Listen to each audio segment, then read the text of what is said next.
of this event, and we're extremely lucky today to have Prosecutor Ocampo with us, and also the incoming prosecutor Fatou Bensouda. The Rome Statute vests a lot of power in the prosecutor, and the independence of the prosecutor and his powers were a big topic in Rome, and also a big topic at the review conference in Kampala, where the definition and exercise of jurisdiction over the crime of aggression were discussed. So it's a very strong mandate, and Prosecutor Ocampo has fulfilled it in an exemplary manner. Of course, it is hard for everybody, absolutely everybody, to agree with everything that Prosecutor Ocampo has done, and we do hear that as we travel around. But I am quite sure that the fact that no one is indifferent to your work means that you have been doing an extremely good work. And as the balance is drawn, and as we see today here, you have an enormous amount of people who really do appreciate all your dedication. Now, this meeting is to pay tribute to Prosecutor Ocampo, but it is also about implementation. And the Security Council referral of the Sudan Darfur case in 2005 may well be the most difficult issue that is in front of the court right now. First of all, because of course it was the first Security Council referral, cooperation is not forthcoming, and also because there is an outstanding arrest warrant against the sitting head of state. So I want to tell you that from the side of the states parties, we have right now 121 states parties. And from the side of the Bureau and the President of the Assembly, we're doing everything to remind to the states parties about their obligation to execute outstanding arrest warrants once the persons against whom these arrest warrants have been issued travel to the territories of states parties. We know that this is very difficult. We know that President al-Bashir and others have traveled, but we also know that in the cases of Kenya, for instance, and of Malawi, there is an building consensus or building pressure inside these societies to look at these outstanding arrest warrants and to create an enabling atmosphere inside these countries that would not allow for President al-Bashir to travel there. And this issue is extremely important and timely right now in the case of Malawi, when we know that Malawi in a few weeks is going to host an African Union summit. And we know that the politicians and the parliamentarians in Malawi are looking at this issue with an understanding of urgency. So please rest assured that we're working with states parties to raise their awareness about the obligation to execute arrest warrants. We're also working with members of the Security Council to discuss how the Security Council could follow up the two referrals that they have made to the ICC. You know that the ICC rests or is dependent on the contribution and voluntary cooperation from states parties and other states. And it would be most certainly useful for the Security Council also to follow up and to see what they can do to support the court. And I'm sure that the prosecutor is going to raise this issue also tomorrow with Security Council members. I hope that all of these people against whom arrest warrants have been issued by the court will be brought to the justice very soon. Thank you very much.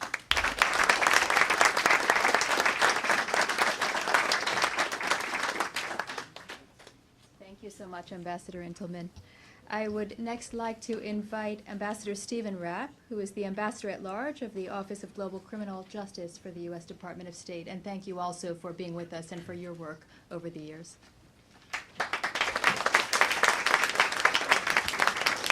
Well, thank you very much. And it's a great honor for me to be here with my friend Luis Moreno Ocampo, who I think has demonstrated such singular courage and commitment to justice for the victims of genocide and war crimes and crimes against humanity, and most particularly in Darfur, in Sudan, with the courage that he showed taking on the investigation and charging key individuals like Minister Haroun and the militia leader al-Kashib, but in the great courage that he showed in July of 2008 in proceeding to request an arrest warrant against the individual that, according to the evidence that he developed, was the author of the crimes against the civilians in Darfur, the president of Sudan, Bashir.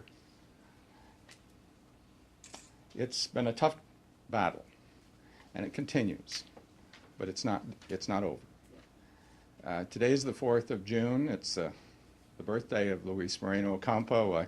I bought him a cake as well. I think we'll give it to him at the next event. You know, the United States isn't a party to the Rome Statute, but we can assist the court as long as we do it in kind, and we'll do that with a cake recognizing his 60 years. I don't know if it's been advertised. It's not I passed that milestone a couple years ago, but it turns out to be one of the greatest decades where one can continue to serve, and I'm sure that he will. And he'll be succeeded by a great friend, Fatou Bensouda, who worked with me on my team in Arusha and left there to become his deputy, and recently, last December, was elected the second prosecutor, and I'm sure that she'll continue the legacy that he's established. She'll continue with that legacy and build on that and achieve success. June 4th is an important day in terms of my own work. It was 5 years ago today that in The Hague I stood to deliver the opening address in the case against President Charles Taylor of Liberia for the crimes that he committed against the people of Sierra Leone. And I remember citing a Creole saying, which I'll render in English, which was, no matter how long the night, day must come. And they will come as well in this case, in the case of Sudan and Darfur. There will be justice. And I remember in that case, because that day was a day some 4.5 years after my predecessor had obtained the warrant of arrest and the indictment against Taylor. And I remember when he served it publicly in June of 2003, there were those who said, well, you can't do this. He's a sitting head of state. And moreover, this is going to interfere with the peace process, which had then begun at Accra. But in fact, the attitude taken by the countries in the region and by others was because of the evidence upon which that was based and because of an international court indicting him, he wasn't someone that was necessary to that peace process, that the peace process more appropriately could go on with others. And it was then possible to arrange a transition in his country where he left power. And through civil society and through campaigns across this planet, through legislatures like our own Congress that passed a resolution, I think 424 to 1, and the European Parliament and others, but particularly through the activity of civil society, the fact that he was not brought to justice for a period of 2 or 3 years and was in a safe and comfortable exile became untenable. And at the end of March of 2006, he was brought to justice. I remember in the Milosevic case in 1999 when Louise Arbour obtained the arrest warrant against and the indictment against Milosevic, that people said, oh, this is totally inappropriate. He's a head of state. We need him if we're going to negotiate a final resolution of the conflict that was then ongoing in Kosovo. But within a year, he couldn't steal enough votes to stay in power. And within 2 years and 2 months, he was on a plane on the way to The Hague. And I think the lesson in this is that if you do isolate these individuals, if the fact that that there has been this amount of proof of horrendous crimes against all of humankind, that renders them as someone that really isn't necessary to the peace process. And they're someone that needs to be brought to justice. And countries, one country, another country, all countries, need to basically send that same message.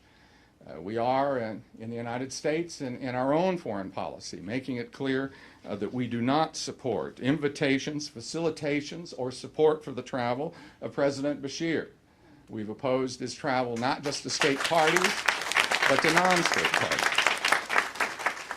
And additionally, if you remember in the Milosevic case, there were economic factors at work. Whether Serbia would benefit from international reconstruction assistance, and whether people would participate in the donors conference that was scheduled in June of 2001 was a key factor in the decision of the Serbian government to send him to The Hague. And with other fugitives at the ICTY, Mladic and Karadzic and others, the sort of trade benefits and other benefits that could be provided by EU accession was a key factor.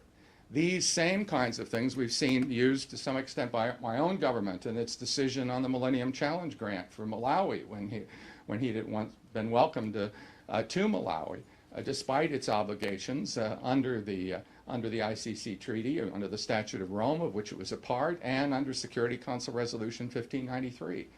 That was one of the factors in evaluating its human rights performance, and thus didn't justify its participation in the Millennium Development Fund. These are the same kind of practices that need to be followed by state parties and non-state parties if we're going to bring about that day that will come when there will be justice for the victims of Darfur.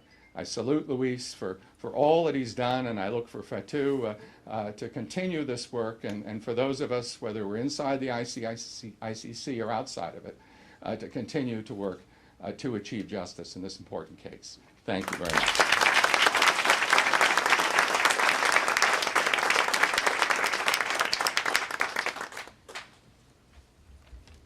Thank you so much. The next guest I'd like to invite to take the podium is William Pace, who is the convener of the Coalition for the ICC.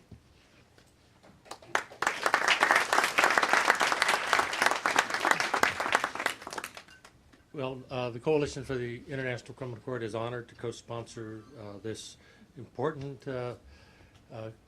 meeting and campaign and commemoration this afternoon with the United to End Genocide.